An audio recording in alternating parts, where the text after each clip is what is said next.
বহিরাগত। পবিত্র রমজান মাস উপলক্ষে নিত্যপণ্যের বাজার পরিস্থিতি পর্যালোচনা করতে মতিঝিলে ব্যবসায়ীদের সাথে মত বিনিময় সভার আয়োজন করে federation of Bangladesh chamber of commerce and industry FBCCI।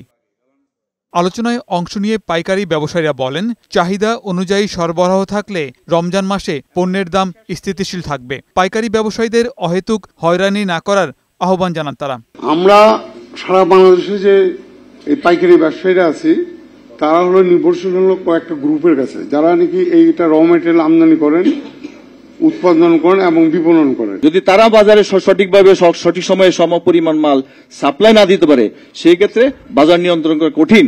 আমরা যত অভিযান করি, যত কিছু করি না, কিন্তু এটা ঠিক রাখা যাবে না। পর্যাপ্ত গ্যাসের সরবরাহ এবং সরকারের পক্ষ থেকে আমদানি জটিলতা না থাকলে পণ্য সরবরাহে কোনো সমস্যা হবে না বলে জানান আমদানিকারকরা। চিনি যে মিলগুলোকে যথেষ্ট পরিমাণে গ্যাস ইনশিওর করতে পারলে কোনো সমস্যা হবে না এবং মূল্য ইনশাল্লাহ স্থিতিশীল থাকবে।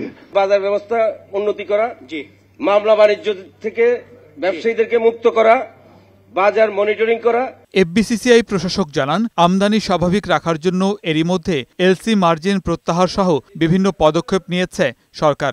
আমাদের যে LC মার্জিন, এটা এখন ব্যাংক এবং গ্রাহকের সম্পর্কের ভিত্তিতে ন্যূনতম পর্যায়ে রাখার জন্য বাংলাদেশ ব্যাংক থেকে গতকালকে একটা ডাইরেক্টিভস দিয়েছে। এটার উদ্দেশ্যটা হচ্ছে আমদানিটাকে অবাধ করা। পণ্য আমদানির নামে অর্থ পাচার বন্ধে সরকারকে আরও কঠোর হওয়ার আহ্বান জানান ব্যবসায়ী নেতারা। গোলাম মোর্শেদ, বৈশাখী সংবাদ, ঢাকা।